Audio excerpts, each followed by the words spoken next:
Programme time line सां गॾु आऊं आहियां असद मुमताज़। नाज़रीन, TLP जे मामले ते अॼु वज़ीर आज़म जी सदारत हेठि क़ौमी सलामती कमेटी जो इजलास थियो। इजलास में फ़ैसिलो कयो वियो आहे त रियासती रिट बि क़ाइमु कई वेंदी ऐं अगरि रियासती रिट खे चैलेंज कयो वियो त पोइ उनखे सख़्ती सां मुंहुं ॾियणो पवंदो ऐं गॾोगॾु जेके ॻाल्हियुनि वारो सिलसिलो आहे उहो पिणु जारी रखियो वेंदो। शेख रशीद जेको घरू वज़ीर आहे उहो पूरो उमेद आहे त अॼु राति ॻाल्हियुनि जो ॿियो राउंड थींदो ऐं ॿिए राउंड खां पोइ मामला बहितरी तरफ़ वेंदा। अॼोके प्रोग्राम में इन ते ॻाल्हाईंदासीं त हुकूमत वटि हाणे कहिड़ा ऑप्शन्स बचिया आहिनि, हीउ जेको मामिलो आहे इन तमामु मामले खे हुकूमत कीअं टैकल कंदी, शहरनि जी जान माल जो जेको मामिलो आहे उनखे महफ़ूज़ कीअं बढ़ायो वेंदो। प्रोग्राम जे इन ते ॻाल्हाइबो ऐं गॾोगॾु ॻाल्हाइबो त अॼु वर्ल्ड बैंक पाकिस्तान जी मैशत ते अॻकथी कंदे चयो आहे त हलंदड़ साल पाकिस्तान में महांगाई जो तूफ़ान अचण वारो आहे ऐं महांगाई 8.9% वधी वेंदी। न सिर्फ़ु एतिरो बल्कि पाकिस्तान जो जेको मजमूई कर्ज़ो आहे उहो पाकिस्तान जी GDP जो 90% ताईं पहुची वियो आहे। प्रोग्राम जे हिन ॿिन्हिनि मौज़ुअनि ते ॻाल्हाइबो ऐं अॼु पीपल्स पार्टी सॼे मुल्क में महांगाई जे ख़िलाफ़ु एहतजाज कया आहिनि। ख़ुदि जेका सिंध हुकूमत आहे उहा महांगाई ते केतिरो कंट्रोल करे सघी आहे। प्रोग्राम में इन ते बि ॻाल्हाइबो। हिन वक़्तु असांखे प्रोग्राम में स्टूडियो में असांखे जॉइन कयो आहे नादिर नबील गबोल साहब, पाण पीपल्स पार्टी जा अॻवान आहिनि। उन सां गॾु गॾु बिलाल गफ़ार साहब हूंदा, पाण तहरीक इंसाफ़ जा सिंध असेंबली पार्लियामानी अॻवान आहिनि। उन सां गॾु गॾु मुल्क जो नाले वारो तजदीदगार ऐं कॉलमिस्ट सलमान आबिद साहब भी असांखे प्रोग्राम में ज्वाइन कंदो। नबील गबोल साहब, नादिर नबील गबोल साहब, आपसे प्रोग्राम का आगाज़ करते हैं। आज आपने महंगाई के खिलाफ एहतजाज तो किए कि आपने एक स्टार्ट लिया है, पहली मरतबा हम देख रहे हैं कि एक इतना बड़ा एहतजाज हुआ है, महंगाई पीपल्स पार्टी ने उसको अरेंज किया, लेकिन ख़ुद पीपल्स पार्टी की सिंध हुकूमत पे काफ़ी चीज़ें ऐसी हैं जिस पे वो कंट्रोल कर सकती है, वहाँ पे आप हमें नाकाम होते हुए या आपकी वहाँ पे रिट नज़र नहीं आती। मिसाल के तौर पे जो मिडिल मैन का किरदार है, जो कंट्रोल हो सकता है, वहीं पर वहाँ पे आप नहीं हैं। देखिए, मैं अग्री नहीं करूँगा आपसे। हम सिंध हुकूमत थ्रू द DCs, ऑब्वियसली ये DC और ACs का दायरा इख्तियार होता है कि इन्फोर्समेंट करें प्राइसेस की। हुकूमत सेट करती है प्राइसेस, मगर अनफॉर्चुनेटली अभी जो माहौल बन गया है एक मुल्क में, जो महंगाई का लहर चल रहा है, जब कहते हैं ना, जब सैलाब आता है, जब थोड़ी बहुत बारिश आए तो आप रोक सकते हैं, पर एक अगर पूरा सैलाब का सुनामी आ रहा है तो आप उसको नहीं रोक सकते। तो मुल्क के अंदर जो इस वक्त सुनामी आई है महंगाई की, वफाक के गलत फैसलों की वजह से, तो सिंध हुकूमत नहीं कंट्रोल कर सक रही प्राइसेस को, बिकॉज फिर आगे जो दुकानदार है वो कहते हैं भाई अगर पेट्रोल महंगा हो गया है तो, और उसके अलावा बिजली महंगी हो गई है, बिजली जाहिर सी बात है, जो आपके फ्रिज होते हैं बिजली से चलती है, जो ट्रांसपोर्टेशन होती है वो पेट्रोल से चलता है। जब महंगाई का एक पूरे मुल्क में एक एटमॉस्फेयर कायम हो चुका है तो एक सूबे की हुकूमत अकेले कुछ भी नहीं कर सकती। अगर मुल्क का आपका करेंसी है, जो रुपया है, उसकी वैल्यू कचरे के बराबर अब हो गई है, अब कोई चाहता भी नहीं है कि पाकिस्तान के साथ ट्रेड करे, क्योंकि लोगों को पता है कि अगर हम बाहर से पैसा यहाँ पे लाएंगे तो कुछ टाइम बाद वो पैसे की कोई कदर ही नहीं रहेगी, क्योंकि रुपयों में अगर आप वापस दोबारा डॉलर्स में किसी भी करेंसी में कन्वर्ट करते हैं तो वो पैसे दोबारा। तो आप ये कह रहे हैं कि क्योंकि वफाकी हुकूमत की पॉलिसीज़ ऐसी हैं कि मिडिल मैन का जो किरदार है, जो सिंध हुकूमत कर सकती है कि एक चीज़ की जो प्राइस है, एक्चुअल प्राइस इतनी है, लेकिन वो ओपन मार्केट में उससे कहीं गुना ज़्यादा मिल रही है, तो चेक एंड बैलेंस का सिस्टम हो सकता है। सारा ये होता है इकोनॉमिक्स जो है, क्योंकि मैंने इकोनॉमिक्स पढ़ा है, it's all about demand and supply. अगर आपकी डिमांड और सप्लाई एक प्राइस पे जाके मैच करती है, अगर आप प्राइस ज़बरदस्ती सेट कर भी दें कुछ दिन के लिए, दुकानदार मानेंगे नहीं, अपने शटर गिरा देंगे, वो बेरोज़गार हो जाएंगे दुकानदार। तो एक प्राइस सेट हुई हुई है बिकॉज ऑफ इकोनॉमिक प्रिंसिपल्स, तो उस पर आप जब तक मुल्क के अंदर महंगाई ओवरऑल कम ना हो, बिजली कम ना हो, गैस कम ना हो, अभी अगर आप होटल जाते हैं, उसको अगर आप बोलें कि भाई आपने अपने प्राइसेस बढ़ा दिए, तो वो यही कहते हैं ना कि भाई बिजली महंगी हो गई है, गैस महंगा हो गया है, ट्रांसपोर्ट महंगा हो गया है, हर चीज़ महंगी हो गई, तो हम अपने प्राइसेस कैसे नीचे कर सकें। मुझे भी फील होता है महंगाई बहुत हुई है, मगर इसकी ज़िम्मेदार सिंध हुकूमत नहीं है, ये पूरे वफाक के जो फेल्ड पॉलिसीज़ हैं, हर चीज़ अभी हमें इंपोर्ट करना पड़ा है। हम एक एग्रीकल्चरल इकोनॉमी है, मगर उसके बावजूद हमें आटा और इस तरह की बेसिक अशिया खुर्दनोश भी इंपोर्ट करनी पड़ी है, तो बड़े अफसोसनाक। आपने एग्रीकल्चर का जिक्र किया, तो 18वीं तरमीम के बाद अब कई मामला जो हैं वो सूबाई हुकूमत के बात आते हैं ना, सूबाई हुकूमत उनको चला रही है। आज भी आटा जो है कराची में 74 रुपये किलो है, ये तो सूबाई हुकूमत का मामला है, ये तो सूबाई हुकूमत कंट्रोल कर सकती है कि 74 रुपये ओपन मार्केट में आटा मिल रहा है, कि यहाँ तो वफाकी हुकूमत हमें नजर नहीं आ रही थी ना, ये तो सीधा सीधा आप सूबाई हुकूमत का मामला। अगर हम बस दुकानदारों को अंदर करना शुरू कर दें, उनके दुकान पे ताला लगाना शुरू कर दें, यही कर सकते हैं। नहीं, अंदर नादर साहब, अंदर का मामला नहीं है ना, प्राइस कंट्रोल तो कर सकते हैं ना। आप क्या करें, दुकान ताला लगा ले फिर उनकी, और क्या कर सकते हैं। तो आप कह रहे हैं, मान ही नहीं रहे, कह रहे भाई हम इस प्राइस से बेच ही नहीं सकते, हमें कुछ बचेगा ही नहीं। आप किसी दुकानदार के पास चले जाएं, उसको आप बोले भाई 74 रुपये में आप बेचो, वो बोले भाई मैं नहीं बेच सकता, मुझे अगर पीछे से महंगा मिल रहा है तो मैं क्या करूँ। मैं ये सारे इकोनॉमिक प्रिंसिपल्स है, ये इकोनॉमी है ये। नहीं तो फिर सवाल वही आता है ना, फिर हुकूमत कहाँ है? एक हुकूमत मतलब बेसिक चीज़ है ना कि हुकूमत की रिट नज़र आनी चाहिए ना। मैं वही अर्ज़ कर रहा हूँ ना कि फाइनल हमारे पास एक ही चारा है आखिरी, वो ये है कि तमाम दुकानों पे शटर बंद कर दें, उनके ताला लगा दें उन पे। दुकानदार तो कह रहे हैं कि अगर आप जो प्राइस गवर्नमेंट सेट कर रही है उस पर हम कारोबार कर ही नहीं सक रहे, हमारे पास कोई आसरा ही नहीं है, क्योंकि एक मुल्क के अंदर एक महंगाई की शदीद लहर है, हर चीज़ महंगी हो गई ना। या तो सिर्फ चलें कि सिंध में महंगा होता तो मैं कहता कि भाई सिंध हुकूमत ठीक है, आप कह रहे हैं कि तमाम तर मामले की जो जिम्मेवार है, कोई जो रिस्पॉन्सिबिलिटी है वफाकी हुकूमत के ऊपर है कि वफाकी हुकूमत की पॉलिसी देखिए। लेकिन वफाकी हुकूमत और स्पेशली तहरीक इंसाफ का ये नैरेटिव रहा है कि क्योंकि माजी की हुकूमतों ने इतना ज़्यादा कर्जा लिया है, माजी की हुकूमतों की पॉलिसीज़ की वजह से आज महंगाई भी है कि आज हमसे कंट्रोल नहीं हो पा रही, या आज जो महंगाई है उसकी जिम्मेदार माजी की हुकूमतें। देखिए, अगर तो इतने मासूम हैं इमरान खान साहब और उनकी टीम, तो अभी तो उनको पता चल गया है ना कि मुल्क की सूरत हाल बहुत ख़राब है, तो फिर वो इस्तीफ़ा दे दे, मान ले भाई मेरे से नहीं संभल रहा। हम तो कह रहे हैं कि पाकिस्तान थर्ड वर्ल्ड कंट्री था और आज भी है। मैं तो कभी नहीं कह रहा कि पाकिस्तान जर्मनी के मुकाबले का मुल्क था, मगर उसको कम से कम उसका सिम तो आप दुरुस्त कर लो ना। अगर आपसे नहीं हो रहा, आप एटलीस्ट एक्सेप्ट कर लो कि मैंने अपने 3 सालों में 4 वज़ीर ख़जाना चेंज किए मैंने। रोज़ बरोज़ आप सेक्रेटरीज मिनिस्ट्रियों के चेंज करते रहते हो, कोई आपके पास विजन नहीं है। आप कोई इम्प्रूवमेंट किसी तबके में तो ले आते।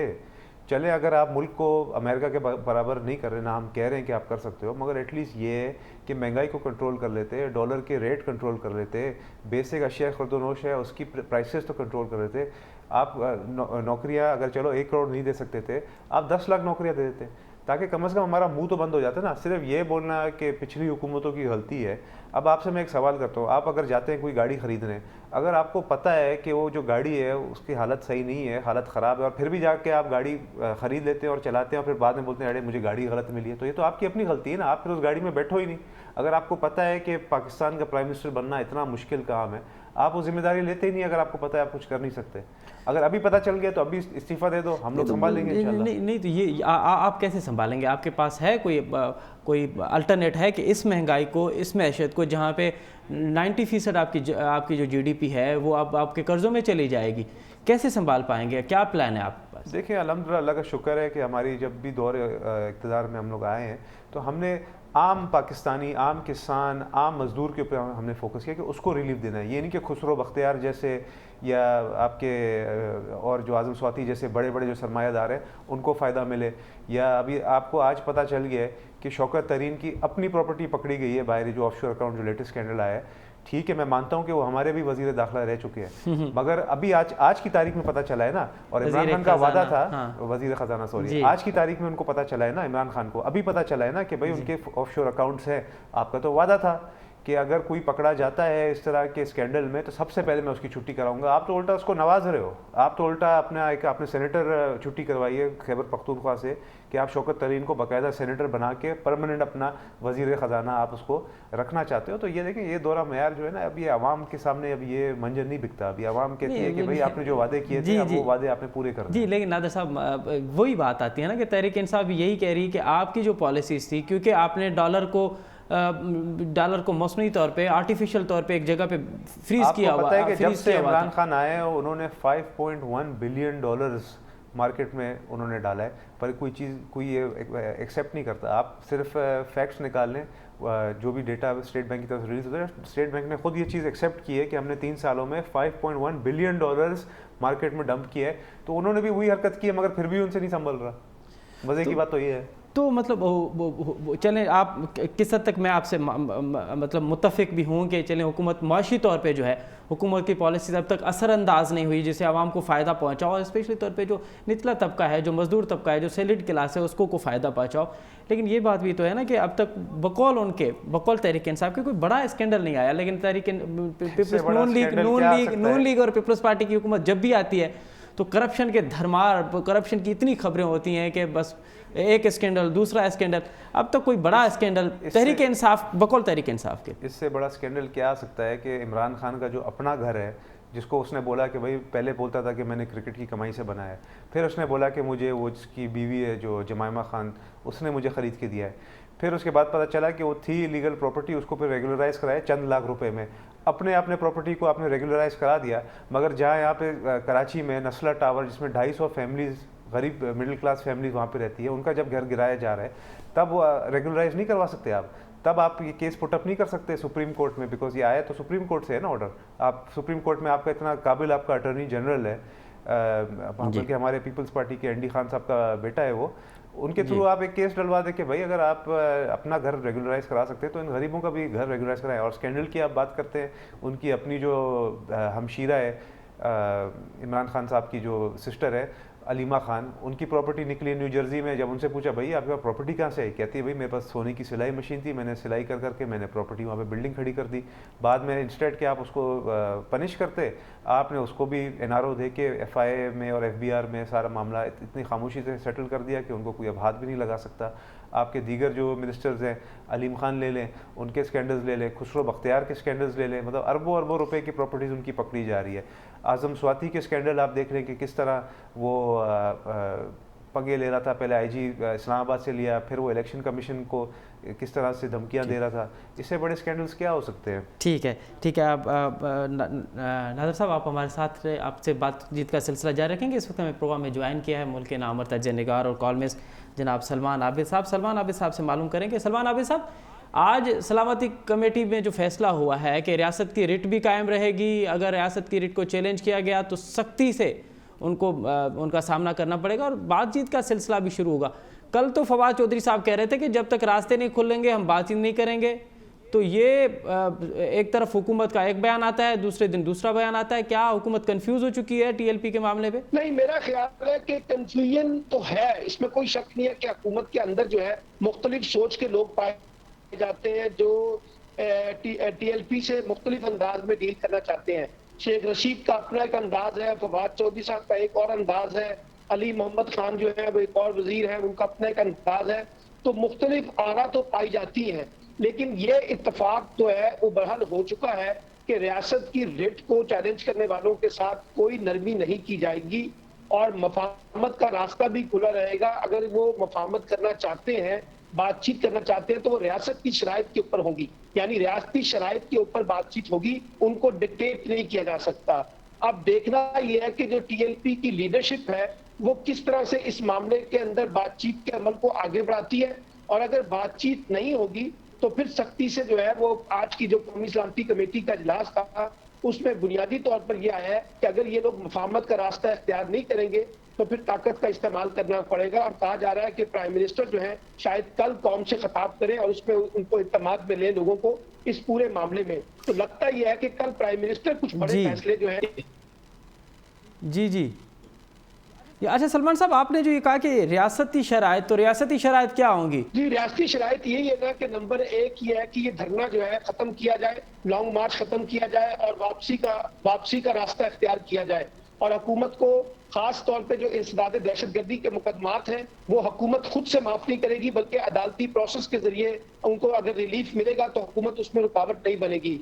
और इसी तरीके से साद रिजवी साहब की रिहाई के बारे में भी कहा गया है कि हम अदालती फैसलों के मुताबिक चलेंगे, कानून के मुताबिक चलेंगे। तो बुनियादी चीज ये है, और ये भी कह दिया गया है कि जो फ्रांस का सफीर निकालने वाली बात थी उसको भी कबूल नहीं किया जाएगा। ये वो चार शराइत हैं जिसके ऊपर बातचीत होगी। अब देखना ये है कि इसमें टीएलपी की लीडरशिप कितनी लचक दिखाती है और किस हद तक हुकूमत जो है वो अपने मौक़िफ़ पे कायम रहती है कि हम कोई समझौता करेंगे। तो दोनों का कड़ा इम्तिहान है, हुकूमत का भी इम्तिहान है और साथ साथ पी की लीडरशिप का भी। दोनों ऐसा कौन सी हिकमत अमली इख्तियार करते हैं जिससे मामलात जो है पुरअमन तरीके से हल हो सकेंगे। और अगर ये मामलात पुरअमन तरीके से हल नहीं होते तो यकीनी तौर पर फिर जो है एक ताकत का रास्ता इख्तियार किया जा सकता है। सलमान साहब, आपसे हम दोबारा इस पे बात करेंगे, दोबारा तफसीली आपसे मालूम करेंगे कि अब इस्लामाबाद में हो क्या रहा है, हुकूमत के पास और क्या ऑप्शंस हैं, और टीएलपी अगर लचक नहीं दिखा रही तो फिर आने वाले दिनों में क्या होगा। लेकिन यहाँ पे लेते हैं छोटा सा ब्रेक लेते हैं और ब्रेक के बाद प्रोग्राम में दोबारा नाज़रीन प्रोग्राम एक दफ़ो बीहर के भलीकार वक़्फ़े खां में असां ॻाल्हाए रहियासीं टीएलपी जे मामले ते। अॼु क़ौमी सलामती कमेटी जो इजलास थियो, इजलास खां में के फ़ैसिला कया विया आहिनि। हाणे हुकूमत वटि कहिड़ा ऑप्शन बचा आहिनि उन ते ॻाल्हायोसीं। गॾोगॾु ॻाल्हायोसीं त जेको मैशत जो हाल थियो आहे तहरीक इंसाफ़ जी हुकूमत 3 सालनि में। अॼु पीपल्स पार्टी मुल्कगीर एहतजाज कयो आहे, वर्ल्ड बैंक जी रिपोर्ट अॼु आई आहे त पाकिस्तान जो मजमूई जेको कर्ज़ो आहे उहो पाकिस्तान जी GDP जे 90% ताईं पहुची वियो आहे। हाणे 2 साल बचा आहिनि, तहरीक इंसाफ़ जा हिन खे कीअं कंट्रोल कंदा? बिलाल गफ़ार साहब, मैशत का जो हाल हुआ है 3 सालों में, पीपल्स पार्टी अब सड़कों पर है, क्या कहेंगे आप, आने वाले 2 साल में कोई बेहतरी की उम्मीद है? आपने एक बड़ा स्वीपिंग स्टेटमेंट दिया है कि मईशत का जो हाल हुआ है, जी क्या बताएंगे जरा? आप मुझे बताएंगे क्या मईशत का हाल हुआ है? अब मैं आपको बताता हूँ मईशत का क्या हाल हुआ है। जी मईशत का जो पीपल्स पार्टी और PMLN की हुकूमतों ने पिछले 10 साल में जनाजा निकाला था, जी जो इकोनॉमी का पटाखा फोड़ के गए थे इसहाक डार साहब अपनी नाइल पॉलिसियों से, जिसका बाद में मिफ्ता इस्माइल ने भी इसको एग्री किया था। सबसे बड़ा पाकिस्तान के साथ जो एक जुल्म हुआ है वो जी IPPs के कॉन्ट्रैक्ट्स जो पाकिस्तान पीपल्स पार्टी की हुकूमत और PMLN की हुकूमत के करके लिखी गई। जी दूसरा, पिछले PMLN के 5 साल में डॉलर को आर्टिफिशियली रोका गया, जिसके तहत पाकिस्तान की हिस्ट्री का सबसे बड़ा करंट अकाउंट डेफिसिट $18 बिलियन का डेफिसिट पाकिस्तान ने फेस करना पड़ा। हमारी हुकूमत जब आई तो मईशत तबाह थी, हमने पाकिस्तान को डिफॉल्ट होने से बचाया, ये हमारा कारनामा। उसके बाद कोविड आया जिसमें पाकिस्तान पीपल्स पार्टी के समेत PDM के समेत तमाम अपोजिशन पार्टीज ने कहा कि बंद कर दिया जाए, पाकिस्तान को लॉकडाउन लगा दिया जाए। अच्छा। ये मेरे लीडर इमरान खान का विजन था कि हमने स्मार्ट लॉकडाउन और माइक्रो लॉकडाउन के तहत हमने कोविड को सामना किया और जिसकी वजह से हमारी इकोनॉमी V-शेप इकोनॉमी रिकवरी हुई। पूरी दुनिया हमारी पाकिस्तान की जो पॉलिसीज है, कोविड में जो हमने जिस तरह हमने चैलेंज को कोविड के चैलेंज का सामना किया, जिससे सिर्फ ना पाकिस्तान को फायदा हुआ बल्कि लोग ये कहते हैं कि अगर हम पाकिस्तान की पॉलिसीज अपना लेते हैं तो ट्रिलियंस ऑफ डॉलर्स का बचत होगी। अच्छा। इसके साथ जो एहसास प्रोग्राम साथ साथ मईशत के डिफरेंट सेक्टर्स, चाहे वो आपके कंस्ट्रक्शन इंडस्ट्री हो या टेक्सटाइल इंडस्ट्री हो या वो टर्फ की फैसिलिटी हो, तो हमने इंडस्ट्रियल पैकेज दिया जिससे आज आपका इकोनॉमी का पहिया चल गया है और लार्ज स्केल मैन्युफैक्चरिंग आपकी डबल ग्रोथ में है। एक्सपोर्ट जो है पाकिस्तान की हाईएस्ट एवर एक्सपोर्ट हुआ है। टेक्सटाइल का जो एक्सपोर्ट है सितंबर 2021 में पाकिस्तान की हिस्ट्री का हाईएस्ट एक्सपोर्ट हुआ है। और आज आपने जो जिस वर्ल्ड बैंक की रिपोर्ट की बात की, उसमें जो पॉजिटिव बात थी आप वो भी ले लेते तो बेहतर होता, जिसमें वर्ल्ड बैंक ने कहा है कि पाकिस्तान में पॉवर्टी लाइन जो है, जो पॉवर्टी की शरह है वो कम हुई है। लेकिन उन्होंने तो ये भी कहा है कि एक्सपोर्ट अब तकरीबन खत्म होने के बराबर है। महंगाई जो है रवां साल में मुझे वो लिख के बता दें कहाँ उन्होंने लिखा है। 8.9 तक हो चुकी है। मजमूई कर्जे जो हैं GDP के 90%, पाकिस्तान की मजमूई GDP 90% हो चुके हैं। और आप कह रहे हैं कि क्योंकि ये मामला बाकी हुकूमतों के पीछे। ये सवाल आप PPP और PMLN से पूछें कि जब $30 बिलियन का कर्जा था और इनकी 10 साल की हुकूमत में $30 बिलियन से $90 बिलियन का कर्जा चला गया। ठीक है। जब हम हुकूमत में आए थे जी, तो जो IPPs का जो बिजली घरों का जो किराया था, जिसको कैपेसिटी पेमेंट कहते हैं, जी, तो 300 अरब रुपए थे। अब अगले साल 1200 अरब रुपए हो जाएंगे। ये वो कॉन्ट्रैक्ट्स हैं जो PMLN की हुकूमत करके गई है, जो आज पाकिस्तान तहरीके इंसाफ मुकद्दर रही है। ठीक है। बिलाल गफार साहब हमारे स्टूडियो में मौजूद हैं नादर नबील गबोल साहब। उनसे, क्योंकि आपने कहा कि ये सवाल आप कह रहे हैं कि पीपल्स पार्टी और नून लीग से करना चाहिए, तो पीपल्स पार्टी के नुमाइंदे तो बैठे हुए हैं पीपल्स पार्टी। नादर साहब, गफार साहब तो कह रहे हैं कि ये तमाम तर मामला क्योंकि पीपल्स पार्टी और नून लीग की हुकूमतों की वजह से है। क्या कहेंगे आप? देखें, बिल्कुल पाकिस्तान इनके आने से पहले में भी कर्जे में था, मगर मुझे सिर्फ एक ही सवाल करना है इनसे और ये इनके थ्रू इनके लीडर इमरान खान से कि इमरान खान को तो पता था कि कर्जे में है पाकिस्तान, मगर उसके बावजूद उन्होंने कहा था कि मैं ख़ुदकुशी कर लूँगा मगर मज़ीद कर्जे नहीं लूँगा। तो इन्होंने तकरीबन $35 अरब और कर्जे ले लिए। पाकिस्तान इस वक्त रिकॉर्ड मकरूज़ हो चुका है, इतना कभी मकरूज़ नहीं था। सिर्फ मेरा सिंपल सवाल है कि अगर आपको पता था कि पाकिस्तान कर्जे में डूबा हुआ है, तो आप फिर क्यों इस तरह की बड़ी बड़ी आप लोगों ने शेखियाँ मारी? आपने क्यों इस तरह की बातें की कि अगर मुल्क में महंगाई हो जाएगी तो मुल्क का प्राइम मिनिस्टर करप्ट है? सिर्फ ये सवाल है। मुझे पता है कि पाकिस्तान पहले भी एक स्ट्रगलिंग डेवलपिंग कंट्री था और आज भी है, कतई तौर पर मैं इस चीज़ पर इख्तलाफ नहीं कर रहा हूँ। मैं साथ साथ ये भी मान रहा हूँ कि कोरोना की वजह से जाहिर सी बात है मईशत पे इफ़ेक्ट आया होगा, मगर मैं सिर्फ सवाल पूछ रहा हूँ इमरान खान साहब के उन बड़े बड़े वादों से जो उन्होंने किए थे, कंटेनर पे खड़े होकर बिजली की बिल जलाए थे, तो क्या आज हम बिजली के बिल जलाएं हम लोग? मेरा सवाल ये है कि जब असद उमर कहता था कि पेट्रोल सिर्फ 45 रुपीज़ का होना चाहिए, बाकी टैक्सेस जो है सारी हुक्मरान के जेब में जा रही है, तो आज जब 140 का तकरीबन टच होने वाला है पेट्रोल, एंड हमारे दौर में पेट्रोलियम का पर बैरल प्राइस आपको पता है $100 से ऊपर होता था, आज $100 के करीब भी नहीं है, फिर भी इतनी महंगाई यहाँ पे। सिर्फ इन चीज़ों का सवाल पूछ रहे हैं। हमें तो पता है कि भाई चले हमने मान लिया। तो फिर आपको क्या लगता है कि ये महंगाई क्यों हो रही है? जी ये हो रहा है क्योंकि इनके पास कोई डायरेक्शन नहीं है भाई। 4 इन्होंने वजीर खजाना बदल दिए, रोज पता चलता है सुबह उठ के हम लोग न्यूज़ में पढ़ते हैं कि एक नया सेक्रेटरी चेंज हो गया है किसी न किसी महकमे का। इनके पास कोई टीम ही नहीं है। यही असद उमर जो बड़ी बड़ी शेखियाँ मारता था कि मैं कभी भी पाकिस्तान स्टील मिल को प्राइवेटाइज नहीं होने दूंगा, और फिर इन्होंने कोशिश की कि उसको प्राइवेटाइज कर दे। वही इमरान खान साहब कहते थे कि जी जब मैं क्रिकेट खेलता तो मुझे बड़ी फ़ख्र होती थी ग्रीन पासपोर्ट लेके और PI में ट्रैवल करके। तो आज PI का जो हाल मजीद और ख़राब हो गया। मैं नहीं कह रहा हूँ कि इनके आने से पहले PI का लेवल एमिरेट्स या एतिहाद के मुकाबले का था, मगर अभी तो और मजीद ख़राब हो गया ना। PI में जो क्रैशेज हुए हैं इनके दौर इक़्तिदार में, उसके बाद इनके वजीर कहते हैं कि जी पता नहीं पायलट की गलती थी, ये था वो था, हमारे पायलट्स की डिग्रीज ही फेक है, पूरे दुनिया में हमारा मजाक उड़वाया उन्होंने, जिसके बाद हमारे को कितने ममालिक ने बैन कर दिया हमारी फ़्लाइट्स को। मैं सिर्फ इन चीज़ों का पिछले का चले हम जवाब दे देंगे, ठीक है, जब हमसे पूछेंगे आप अपना जवाब तो देना पहले। ठीक है बिलाल गफार साहब, एक तो ये जी अच्छा इन्होंने जो बातें की हैं जी और जो इन्होंने फैक्ट्स एंड फिगर्स बताएं, मुझे बड़े माजरत से कहना पड़ता है कि ये अपनी तैयारी करके नहीं है। कितना आपने कर्जा लिया जरा बताए ना। इनको जो इनके मीडिया डिपार्टमेंट ने बता दिया वो रट के आगे और बता दिया। अब ये सुकून से एक एक मेरी बात का जवाब। जी आप बताइए आपने जी पाकिस्तान की तारीख में जो सबसे ज्यादा महंगाई हुई है वो पाकिस्तान पीपल्स पार्टी के दौर में भी है। 21% का इन्फ्लेशन 2009 और 2010 में था जब इनकी हुकूमत थी।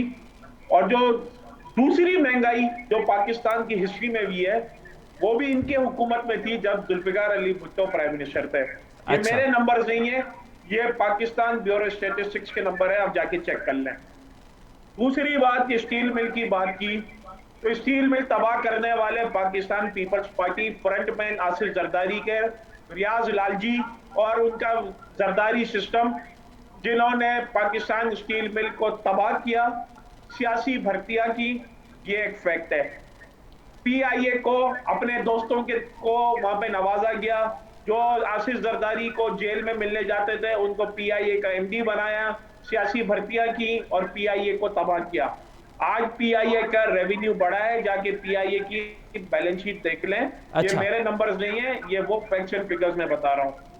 चौथी बात, इन्होंने पेट्रोल की प्राइसेस की बात की, तो मैं इनको ये बता दूं कि जब इंटरनेशनल ऑयल प्राइसेस $45 का था नवाज शरीफ के हुकूमत के जमाने में, तो नवाज शरीफ की हुकूमत 30 रुपए पर लीटर सिर्फ पेट्रोलियम डेवलपमेंट लीवी ले रही थी, डीजल और पेट्रोल पे।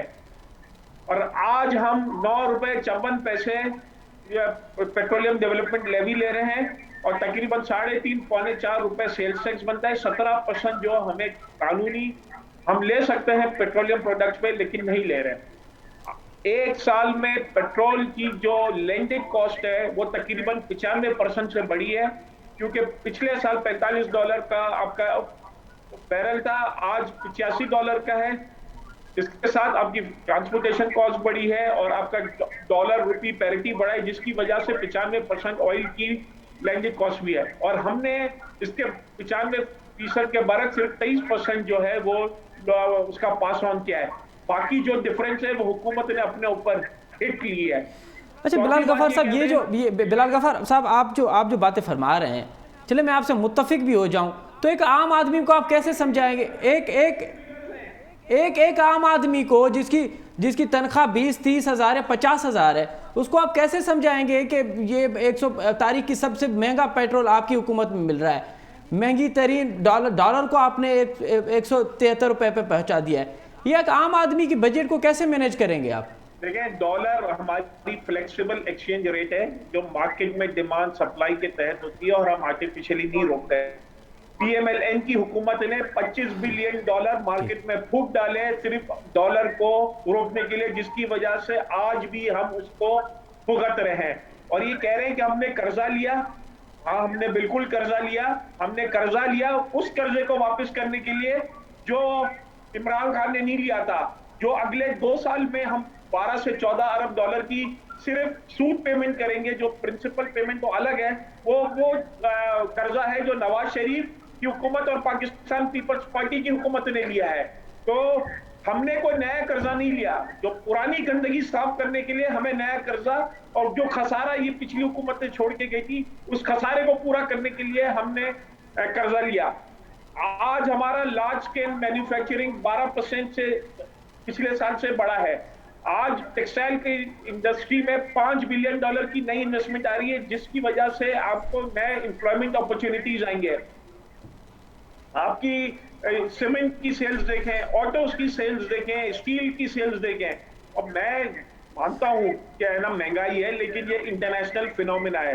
एक आपका एनर्जी कॉस्ट बढ़ी है इंटरनेशनली, और दूसरा आपका जो खाने पीने का तेल है जो हम है ना अपने खाने में इस्तेमाल करते हैं, एडिबल ऑयल है, जो दालें हैं जो हम इंपोर्ट करते हैं, वो दुगनी हो गई हैं। साथ साथ कोविड के बाद जो इंटरनेशनल फ्रेट था, जो $400 $500 में एक कंटेनर पाकिस्तान आता था, आज $10,000 में वो कंटेनर। ठीक है, आप ये कह रहे हैं कि क्योंकि महंगाई पूरी दुनिया में है तो इसलिए पाकिस्तान में भी है, और आपको चीजें इंपोर्ट करनी इंटरनेशनल फिनोमेना है। कल जर्मनी में 28 साल रिकॉर्ड महंगाई रिकॉर्ड की गई है। यूके, कनाडा, पूरी दुनिया में ये पोस्ट कोविड सप्लाई शॉक्स है, जिसकी वजह से डिमांड सप्लाई में गैप है। और मैं समझता हूं कि जैसे ही ये इंटरनेशनल कमोडिटी प्राइसेस का जो साइकिल है रिवर्सल होगा, अगले 2 से 3 महीने में जो इंटरनेशनल प्राइसेस डाउन आएंगी, तो पाकिस्तान में आप कह रहे हैं कि अगले 2 महीनों में बेहतरी की उम्मीद है। नादर कबूल साहब, एक तो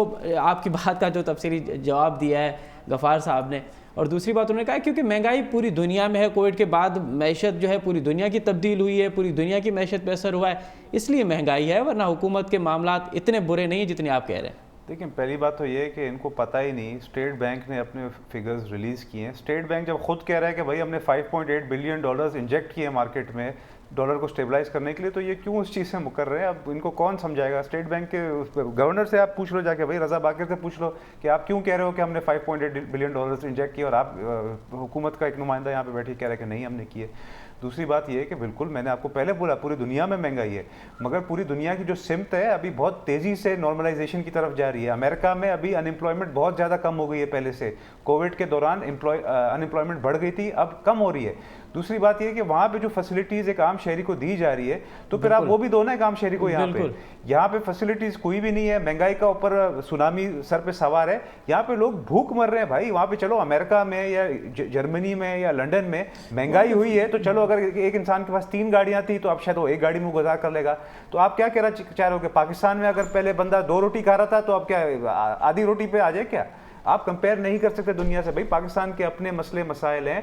सबसे पहले आप जो आपने वादा किया था कि जिस दिन इमरान खान हुकूमत में आएगा वो जाके 200 पता नहीं अरब डॉलर जाके पता नहीं स्विस बैंक से जाके निकाल के आवाम को बांटेगा, पहले आप वो कर लो। चलो आप वो नहीं कर सकते, आप कम से कम ये तो मान लो ना कि आपने आवाम के साथ झूठे वादे किए थे। भाई आप जब आ रहे थे आपको पता था पाकिस्तान मकरूज है, आप क्या ऐसे ही सिर्फ बातें करके आ गए थे कि मैं आऊँगा, अगर मैंने लोन लिया तो मैं खुदकुशी कर लूँगा? आप नहीं करें खुदकुशी। हम लोग मुसलमान लोग हैं, हम खुदकुशी में बिलीव नहीं करते, ये शायद दूसरे कल्चर्स में होगा, हमारे कल्चर में नहीं है। पर अगर आप खुदकुशी नहीं कर रहे हैं, और मैं चाहता हूं कि आप नहीं करें, तो आप कम से कम इस्तीफा तो दे दो। आप मान लो कि भाई ना मेरे पास कोई फाइनेंस मिनिस्टर है, ना मेरे पास कोई इकोनॉमिक टीम है, और उसी IMF का नुमाइंदा ला के मैंने वर्ल्ड बैंक का मैंने प्रेसिडेंट बना दिया है। फिर आप कहते थे कि मुझे शर्म आती है, शर्म आएगी कि अगर पाकिस्तान की हुकूमत में होते हुए मैं सऊदियों से जाके पैसे लूँ। अभी कल आपने जाके सऊदियों से $5 बिलियन मजीद आपने जाके लिए। देखिए, आपसे आवाम ये नहीं पूछेगी कि पीपल्स पार्टी ने क्या किया, आवाम आपसे पूछेगी आपने क्या किया। आपके जो वोटर है वो आपका हिसाब लेंगे आपसे, हमारे वोटर बेशक हमसे हमारे हिसाब लें, हम जवाब दें। आप अपनी तैयारी कर लें कि आप अगले इलेक्शन में कैसे जाएंगे, क्योंकि आपको सिर्फ एक मौका इसलिए मिला था क्योंकि इमरान खान साहब कभी इक़्तिदार में नहीं आए थे, तो वो बड़े आराम से कह सकते थे ओ जी मैं आऊँगा तो मैं झाड़ू फेर दूंगा, मैं इतने पैसे पाकिस्तान में ला के दूध की नहरें बहा दूंगा। अब आपको मौका मिल गया है, आपने कुछ भी नहीं किया, मजीद आप बदवाएं ले रहे हैं एक आम आदमी की। आप खुद कराची में रहते हैं, जाएँ जाके मजदूरों से पूछें वो कितने पैसे में कितने परेशान है, इंडस्ट्री यहाँ पे बंद है। आप कौन सी इंडस्ट्री की बात कर रहे हैं भाई, यहाँ पे एक आम आदमी को रोजगार नहीं मिल रहा है इधर। ठीक है, अच्छा गफ्फार साहब, एक तो ये बताइए कि ये तो अब चले अच्छा हुआ कि सऊदी से पैसे आ गए, लेकिन इस पैसे का कोई महंगाई पे असर होगा, कोई महंगाई कम होगी और डॉलर के रेट नीचे आएंगे? देखिए, ये एक बहुत बड़ा फाइनेंशियल पैकेज आपको सऊदी हुकूमत ने दिया है, जिसका शॉर्ट टर्म आपके सामने असरात आ गए हैं कि जो 175-176 का जो डॉलर था वो आज 171 पे आ गया है। और ये पता नहीं कौन सी बात कर रहे हैं, गबोल साहब शायद बैठे हुए हैं, ये बताएं कौन सी इंडस्ट्री बंद पड़ी है, कितना इंजेक्ट किया पैसा अभी कब है? आप चेक कर लें, ये भी आपके चेक किया, लिखा हुआ है भाई $5.8 बिलियन स्टेट बैंक का फिगर है। साहब मेरी आप बात सुन लें, जी जी जी, आप चेक कर लीजिएगा फ्लेक्सिबल एक्सचेंज रेट किसको कहते हैं, फिर आप इस पे बात कीजिएगा। आपको पता ही नहीं है फ्लेक्सिबल एक्सचेंज रेट क्या होता है। फ्लेक्सिबल एक्सचेंज रेट वो होता है जो आपका मार्केट में डिमांड सप्लाई के ऊपर होता है, और स्टेट बैंक को जब इंटरवीन करना होता है तो मार्केट ऑपरेशन इंटरवीन किया है ना, आप मान रहे हो इंटरवीन किया है, ठीक है ना। तो दूसरी बात मैं, और अभी भी आप देखें कि हमारे $23 बिलियन के करीब रिजर्व्स हैं, तो रिजर्व के पोजीशन पे कोई हमारा है ना मसला नहीं है, हम कंफर्टेबल लेवल पे रहे, और अभी आगे आने वालों पे मजीद हमें है ना इनफ्लोज की एक्सपेक्टेड है। IMF के साथ हमारे टर्म्स में इंशाल्लाह ताला इस पे जब हमारा एग्रीमेंट हो जाएगा तो और है ना इसमें चीजें बेहतरी आएंगी।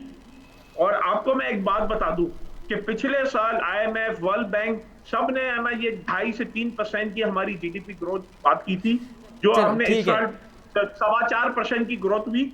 और अभी आप लिख लें आज की तारीख, आप है ना लिख लें, ठीक है, आज का टाइम नोट कर लें, इंशाल्लाह ताला 2022 में वाली बात याद करना, जी बोला था कि 2 हफ्ते में इतनी नौकरियां होंगी पाकिस्तान में कि नौकरी देने वाला कोई नहीं बचेगा। चले आप उम्मीद दिला रहे हैं और हम इस उम्मीद पे ही कायम हैं कि अल्लाह करे कि आने वाले दिनों में पाकिस्तान की बेहतरी हो, आम आदमी की ज़िंदगी के बड़े अच्छे असरात पड़े, महंगाई से हमारी जान छूटे। इस उम्मीद के साथ आज के प्रोग्राम को ख़त्म करते हैं। नादर नबील गबर साहब, आपका बड़ी मेहरबानी, आपका बड़ा शुक्रिया कि आप यहाँ तशरीफ़ लाए।